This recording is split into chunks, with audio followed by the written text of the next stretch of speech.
Hello farmers name முடிவில் எதை பற்றி போகிறோம்னா மல்டிப்ளெக்ஸ் அப்படிங்கிற ஒரு அக்ரோமில் பிராண்ட் இருந்த பிடிசி காட்டன் அப்படிங்கிற ஒரு மைக்ரோநியூட்ரியன்ட் ஃபெர்டிலைசர் பற்றி தான் பார்க்க போகிறோம். ஃபஸ்ட்டு இந்த பிடிசி காட்டன் அப்படிங்கிறது வந்து பருத்தி பயிருக்காகவே பிரத்யேகமாக பயன்படுத்தக்கூடியது. ஸோ அதனால தான் இதில் வந்து காட்டன் அப்படிங்கிற பேர் வந்து குறிப்பிட்டிருந்திருக்காங்க. ஃபஸ்ட்டு இதில் என்ன டெலின் இருக்குது அப்படின்னு பார்க்கும்போது இதை வந்து செலக்டட் நியூட்ரியன்ஸ் அப்படின்னு குறிப்பிட்டிருந்திருக்காங்க. அதாவது பருத்தி பயிருக்கு தேவைப்படக்கூடிய நுண்ணுச்சத்துக்களான ஜிங்க், போரான், மெக்னீஸ், மாலிப்டினம், அயன் இந்த மாதிரியான நுண்ணுச்சத்துக்கள் எல்லாமே இடிடிஏ ஃபார்மேட்டில் இதில் வந்து சேர்த்து வந்திருப்பாங்க. ஸோ அதனால தான் இதை வந்து செலக்டட் நியூட்ரியன்ஸ் அப்படின்னு குறிப்பிட்றாங்க. அண்ட் இந்த இடிடிஏ அப்படிங்கிறது வந்து ethylene diamine tetra acetic acid அப்படின்னு குறிப்பிடக்கூடிய ஒரு காம்பவுண்ட் தான். இது வந்து எதுக்கு பயன்படுத்துவாங்க அப்படின்னா மெட்டல் அயான்ஸை ஒன்றாக சேர்க்கறதுக்கு தான். அதாவது நம்ம குறிப்பிட்டிருந்திருக்கக்கூடிய நுண்ணுச்சத்துக்கள் எல்லாமே ஒரு வகையான உலோகத்திலேருந்து தயாரிக்கப்படக்கூடியது தான். அதாவது ஒரு மெட்டாலிக் காம்பவுண்ட். ஸோ அதெல்லாம் ஒன்றாக சேர்க்கிறதுக்கு தான் இந்த இடிடிஏ அப்படிங்கிற காம்பவுண்ட் வந்து பயன்படுத்துகிறாங்க. நெக்ஸ்ட்டு இந்த ஃபெர்டிலைசர் பயன்படுத்துகிற மூலயமா பருத்தி பயிர்களில் என்ன வளர்ச்சி மேம்பாடு ஏற்படும் அப்படின்னு பார்க்கும்போது பருத்தியில் இருக்கக்கூடிய பருத்தி காய்களோட எண்ணிக்கைகளை அதிகரிக்கிறதுக்கு ரொம்பவே சப்போர்ட் பண்ணுது. அண்ட் அதே நேரத்தில் அந்த பருத்தி காய்களோட சைஸ் அதிகரிக்கிறதுக்கும் சப்போர்ட் பண்ணுது.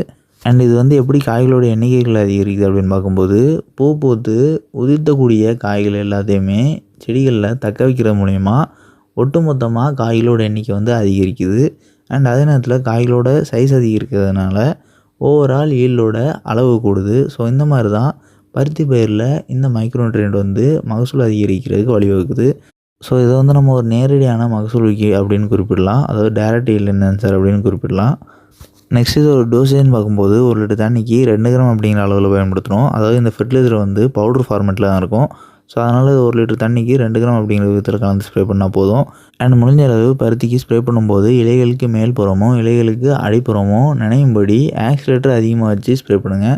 ஸோ இலைகளுக்கு அடிப்புறம் நனைகிறது வந்து பெரும்பாலும் நம்ம வந்து ஆக்சிலேட்டர் லோவாக வச்சு ஸ்ப்ரே பண்ணும்போது படாது. ஸோ அதனால் நீங்கள் ஆக்சிலேட்டர் கூடுதலாக வச்சு பயன்படுத்தும் போது இலைகளுக்கு அடிப்புறமும் நன்றாகவே நனையும். ஸோ அப்படி எல்லா இலைகளுக்கு மேல்புறம் அடிப்புறம் நனைஞ்சதுனா தான் ரிசல்ட் வந்து 100% கிடைக்கும்.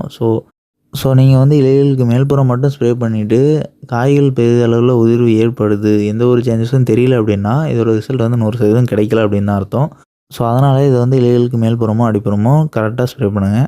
அண்ட் நெக்ஸ்ட்டு இதை வந்து எத்தனை நாளைக்கு ஒரு முறை பயன்படுத்தணும் அப்படின்னு பார்க்கும்போது ஃபஸ்ட்டு விதை முளைத்ததுலேருந்து 30ஆவது நாள் முதல் ஸ்ப்ரே வந்து கொடுக்கணும். அண்ட் முதல் ஸ்ப்ரே கொடுத்ததுலேருந்து செகண்ட் ஸ்ப்ரே 15 நாட்கள் இடைவெளி விட்டு கொடுக்கணும்.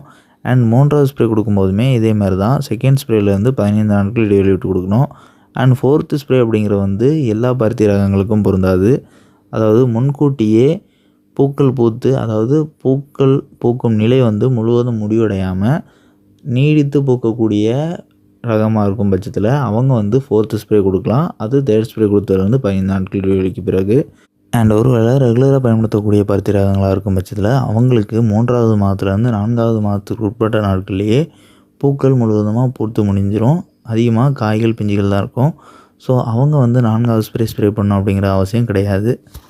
அண்ட் இந்த பிடிசி காட்டன் அப்படிங்கிற மைக்ரோநியூட்ரியன்ட் ஃபெர்டிலைசர் வந்து நம்ம மற்ற எந்த உறுப்புச்செயல்களோடையும் சரி பூஞ்சான குழிகளோடையும் சரி நுண்ணுச்சத்து மருந்துகளோடையும் சரி சேர்த்து பயன்படுத்தலாம். இதனால் பருத்திக்கு எந்த ஒரு பாதிப்பும் ஏற்படாது. அண்ட் இந்த ஃபெர்டிலைசர் வந்து குறிப்பாக பருத்தி பயிருக்காகவே மட்டும் பயன்படுத்துறதுக்காக தயாரிக்கப்பட்டது தான். ஸோ அதனால் பருத்தி பயிருக்கு மட்டும் பயன்படுத்துங்க, வேறு எந்த ஒரு பயிருக்கும் பயன்படுத்தாதீங்க. அண்ட் நெக்ஸ்ட் இதோட ப்ரைஸ்ன்னு பார்க்கும்போது 1/4 கிலோ வந்து 200 300 விலையிலையும், 1/2 கிலோ வந்து 400 500 விலையிலையும், 1 கிலோ வந்து 700 800 விலையிலையும், 4 கிலோ பேக்கேஜ் வந்து 2700 2800 விலையிலையும் ஸ்டோரில் அவைலபிளாக இருக்குது. ஸோ தேவைப்படுறவங்க தேவைக்கத்தால் வாங்கி பயன்படுத்திக்கலாம். அண்ட் இந்த வீடியோவில் ஏதாவது டவுட் இருந்துச்சுன்னா கமெண்ட் பண்ணுங்கள். இந்த மாதிரி பருத்திக்கு பயன்படுத்தக்கூடிய வேறு எந்த ஒரு உரத்தை பற்றியாவது தெரிஞ்சுக்கணும்னு நினச்சிங்கன்னா அந்த உரத்தோட பேரையும் மறக்காமல் கமெண்ட் பண்ணுங்கள். அண்ட் நம்மளோட அக்ரியோ சேனலோட சோஷியல் மீடியா பிளாட்ஃபார்மோட லிங்க்ஸ் எல்லாமே கமெண்ட் பாக்ஸில் பண்ணி வைக்கிறோம். ஸோ அதை கிளிக் பண்ணி ஃபாலோ பண்ண நினைக்கிறவங்க ஃபாலோ பண்ணிங்க. அண்ட் லாஸ்ட் நம்மளோட செகண்டரி சேனலான அக்ரியோ ஷார்ட் சேனலை இந்த வீடியோட கொலாபரேட் பண்ணிக்கிறோம். ஸோ இந்த வீடியோ பப்ளிஷ் ஆகக்கூடிய சேனல் ப்ரொஃபைலை நீங்கள் கிளிக் பண்ணி அப்படின்னா அதில் 2 சேனல் ப்ரொஃபைல் காட்டும். ஸோ அக்ரியோ ஷார்ட் சேனலை மறக்காமல் சப்ஸ்கிரைப் பண்ணிங்க.